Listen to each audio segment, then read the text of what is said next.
da Associação Comercial de Porto. Eu tenho muito gosto em estar aqui presente e tenho sobretudo gosto em partilhar este painel com pessoas que respeito e admiro.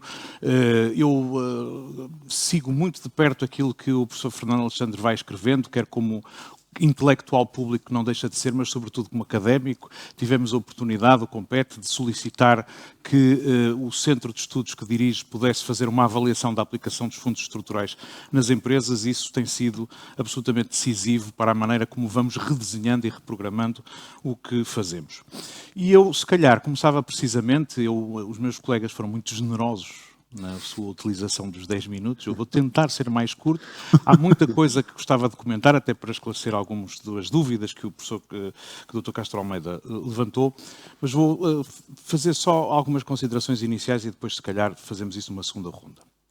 O professor Fernando Alexandre falou da questão da armadilha do país de rendimento intermédio, que é basicamente o seguinte: um país que tem um produto per capita baixo, um país emergente, que cresce muito rapidamente num determinado momento do seu processo histórico, mas depois, por uma incapacidade de transformar o perfil estrutural da sua economia, parece que estagna.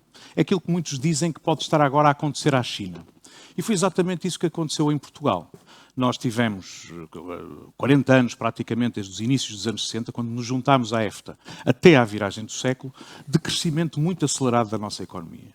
E esse crescimento, para vocês terem uma ideia, desde o momento em que nós entramos na União Europeia, em 86, até à viragem do século, o crescimento acumulado do PIB português foi praticamente igual, foi 80% no seu conjunto.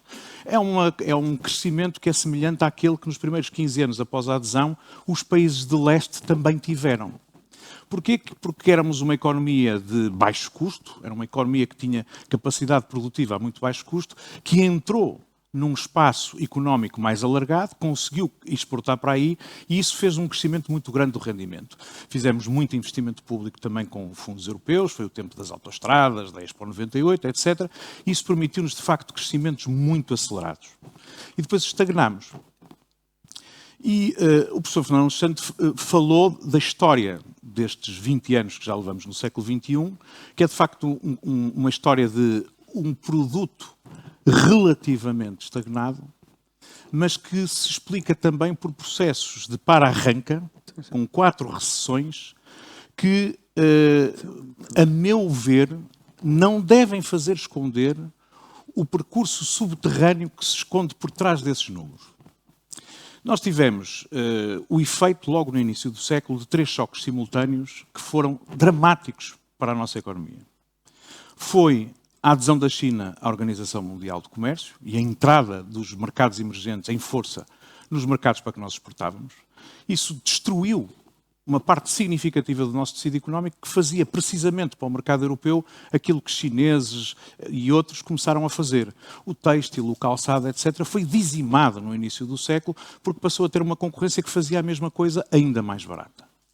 Depois tivemos, em 2004, a adesão dos países de leste à União Europeia e um redirecionamento de cadeias de valor das empresas alemãs, sobretudo, para aqueles países que ali estavam próximos, que tinham uma mão de obra mais qualificada e que beneficiaram desse investimento, distraindo, portanto, desviando aquilo que eram encomendas e investimento dirigido à economia portuguesa. E depois, finalmente, um outro fator que, a meu ver, no longo prazo é muito positivo e importante politicamente, mas que também foi catastrófico para a nossa economia. A adesão ao euro teve 2 efeitos dramáticos. O primeiro é que, quando Portugal fixou o câmbio relativamente ao euro, estava num momento de um escudo particularmente valorizado. Portanto, nós entramos num sistema de câmbios fixos com uma divisa muito cara, enquanto que, por exemplo, os alemães entraram no momento em que o marco estava mais barato de sempre. Isto, para a competitividade das nossas exportações, também foi fatal. E o outro segundo efeito fatal é que, de repente, começámos a ter, como nunca tínhamos tido, acesso a dívida abundante e muito barata. E isso fez com que os incentivos para que se investisse no mercado interno, nos setores de bens não transacionáveis, etc., fosse muito grande. Isso levou-nos a um acumular grande de dívida, por um lado, e de déficits externos, por outro. Durante os primeiros 10 anos do século, pensem só nisto, Portugal, todos os anos, em média, tinha 10% de saldo negativo da balança comercial. Isto não é sustentável a prazo. E, portanto, estourou.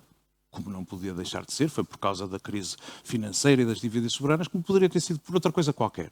Tinha que estourar porque não era sustentável a longo prazo. E isto foi, logo ali, depois de anos a crescer muito pouco, pum, 7% em 2 ou 3 anos de queda do PIB. Dramático.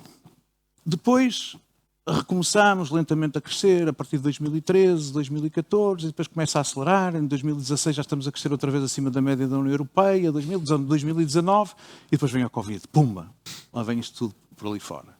Saímos da Covid, isto até estava a correr bem e tal, 21, foi melhor do que toda a gente pensava, 22, somos o país que mais cresce na União Europeia, vem a guerra. E de repente arriscamos a ter para o ano um crescimento medíocre, uma estagnação novamente, etc. E esta é a história que se vê quando olhamos só para o número e para o output. Mas por trás disto, como diz o professor Fernando Alexandre também, há coisas que estão a acontecer. É que, na verdade, o panorama da economia portuguesa já não é rigorosamente o mesmo que tínhamos no início do século. Por causa destes choques, as empresas tiveram que se reorientar profundamente. Mudar os mercados para que olham, viraram-se muito decididamente para os mercados externos. Tiveram, por causa disso, de melhorar processos e tornarem-se mais eficientes, melhorar produto e tornarem-se, portanto, mais competitivos. Tiveram que encontrar novas formas de servir os seus clientes e competir noutra base. E isso é uma transformação brutal. Em 2011, as nossas exportações, o valor das nossas exportações era menos de 30% do PIB, e assim era desde há muito tempo. Em 2022, o valor das nossas exportações é igual a 49% do PIB.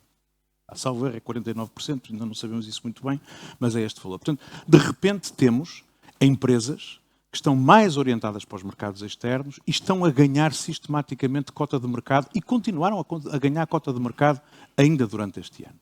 O turismo não explica tudo. O turismo é muito importante, mas o turismo são 20% das nossas exportações.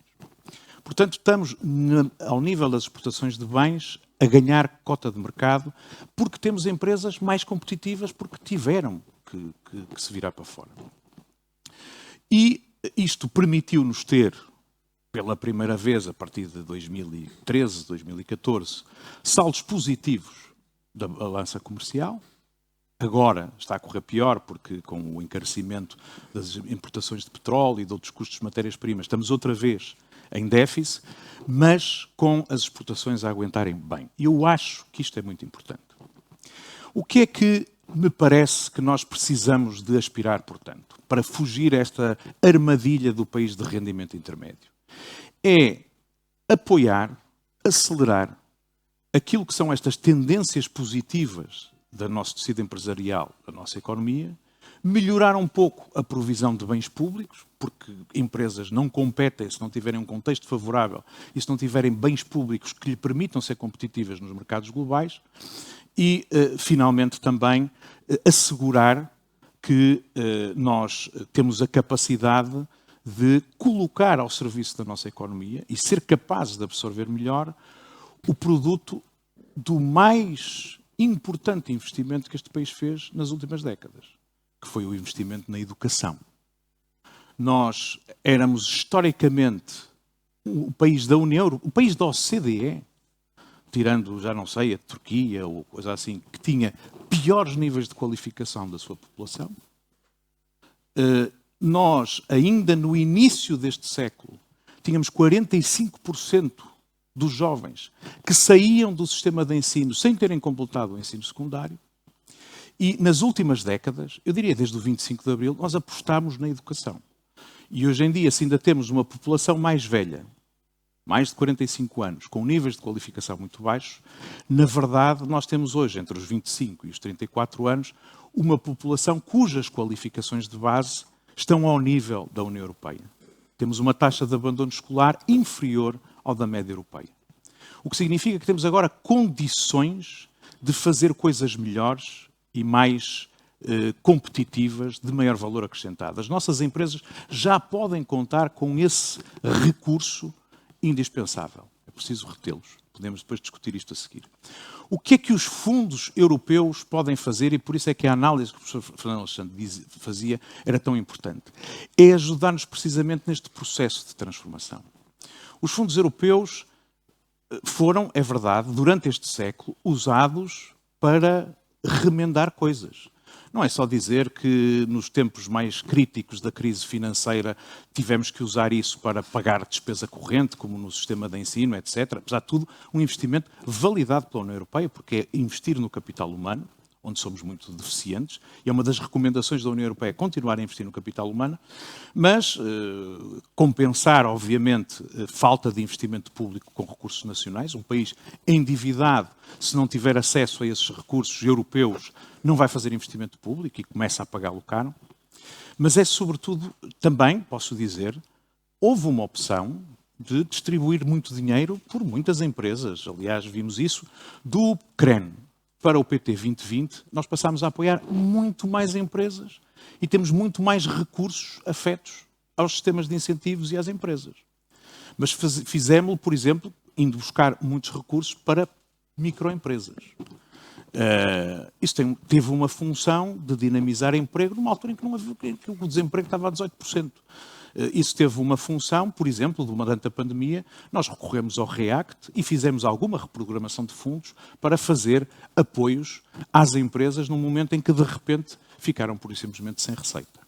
E, portanto, é verdade que existe isto, mas o que eu acho que é importante é ajudar os nossos fundos europeus não apenas a ser uma fonte de capital, de financiamento, para o investimento produtivo que as empresas precisam de fazer. Foi isso que fizeram durante os primeiros anos pós-adesão e mesmo no último quadro. Foi muito ajudar empresas a terem acesso a financiamento para crescer a sua capacidade produtiva, mas é para nos ajudar mesmo a transformar essas coisas. Portanto, há algumas coisas que eu acho que temos que continuar a, digamos assim, aumentar. Os apoios aos sistemas de investigação, desenvolvimento e inovação, os apoios em copromoção, que pelo menos a primeira análise parece que tem um impacto desproporcional na produtividade, os apoios à criação de cadeias de valor em que grandes empresas se insiram, sejam capazes de puxar por pequenas e médias empresas que se vão qualificar e que vão permitir também aumentar o valor acrescentado nacional.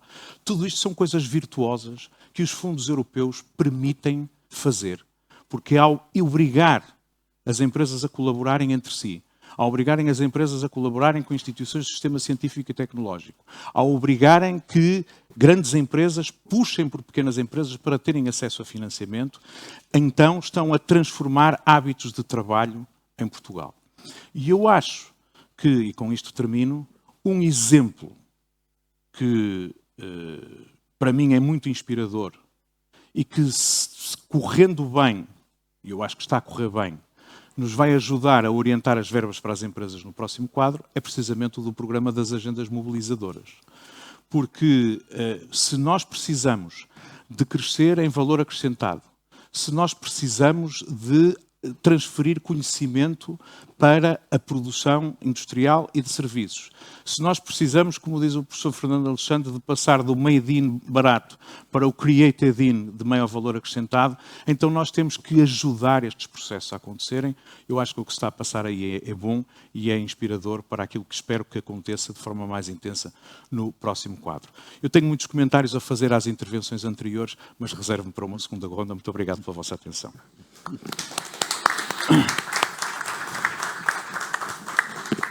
Muito obrigado, Sr. Doutor.